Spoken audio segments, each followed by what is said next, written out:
Today I want to talk about a video game. No, not that one. We're going to be talking about Silent Hill 1 for the PlayStation 1.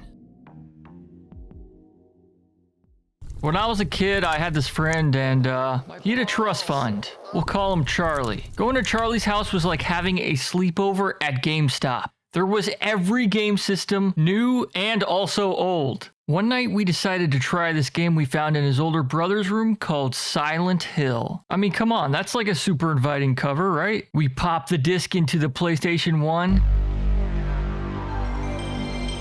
Classic sound. Our little eyeballs couldn't have been more unprepared for what we saw next. Unparalleled 3D graphics. I mean, come on, look at these wacky zany characters. We finished watching the cutscene and the image of this polygonal man standing in snow was burned into my retinas as a child. No music, just fog and snow. This was terrifying to me as a kid. I mean, where are all the people of this town? Why is it so goddamn foggy? Why is it snowing? Is Charlie's mom gonna make us more pizza rolls? These are all the thoughts that circulated my child mind. We didn't even progress in the game. We both got too scared after running around for a couple of minutes and turned the game off. Never to be played again. The year is 2020. My Canadian friend Tamor and I are deciding what old game to play for our 44th failed attempt at being successful on the YouTube platform. Among the list of games, there it is. The game that has haunted me all those years ago. Silent Hill. Tamor's like, let's try Silent Hill. And I was like, oh geez, Tamor, I don't know. After hours of deliberation, we agreed to give it a try. I would play the game, and Tamor would watch with the lights on, like the little beta bitch that he is. Before we get into it, I just want to say I will be showing footage of this game on the DuckStation emulator. I wanted to make a whole video about how flippin' cool this emulator is. You can upscale the game's resolution, fix the crooked geometry, and even reduce the input delay by going in run-ahead mode. So yeah, try out DuckStation.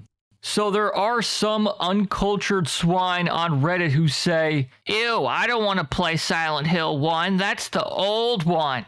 Everyone is sharp and polygonal. Those people are wrong and should be shot out of a cannon.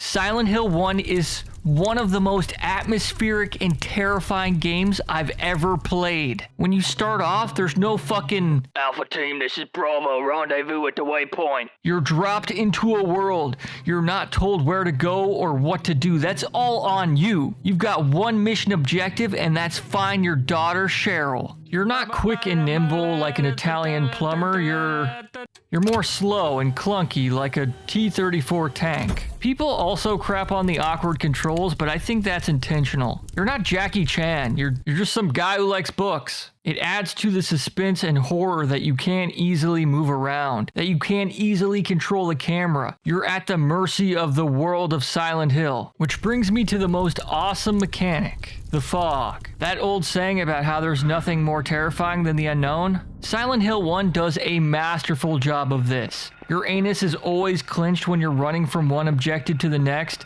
and you sort of hear something in the distance. Oh god. But you can't see that shit because the admin cranked the fog settings in console to maximum. Why is that radio ringing? Oh god! When an enemy is near you, the old radio will start making noises, so you know shit's about to go down. The design of the controls, the lack of clear visibility, the sound design. These are all the makeup for one spooky game.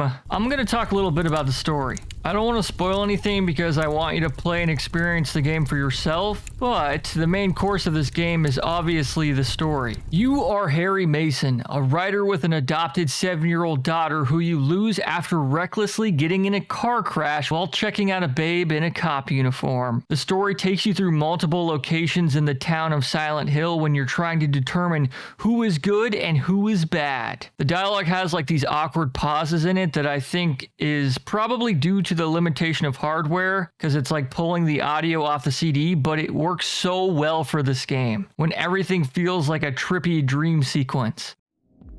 Where do you think you're going? My daughter. I've got to find her. There are multiple endings, good and bad. Tamor and I got the worst ending because we are both idiots. And some of the puzzles in the game are super cryptic, but I give the series 9 spiders out of 10. Now, this isn't a review or anything, more of like a retrospective on a game that left a major impact on me and how I view the horror genre in video games. The series continues on, but I can confidently say this is the best game in the series as a person who's only played and beaten the first game. So give it a try and find your daughter and solve the mystery of Silent Hill. Or is it all just a dream?